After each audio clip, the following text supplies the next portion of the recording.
Hello everybody, welcome to my channel. Today I'm doing a tour review of Super Mario Run from Nintendo from 2023 to 2024. As you can see, you get this beautiful backdrop that you can use for your Super Mario theme on the inside of the box.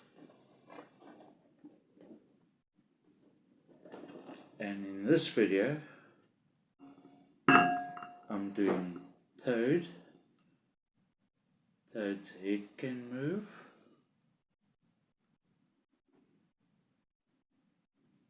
And also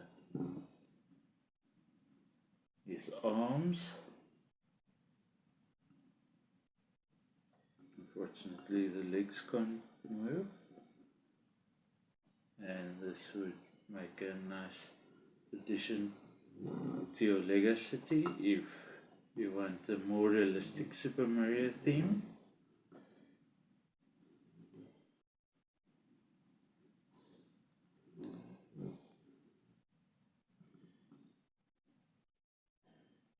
Sorry about that. Thank you for watching this video. Please don't forget to like and subscribe to my channel, and please leave a comment in the comment box below, and please share the links to my videos if toy companies want to contact me for future sponsorships.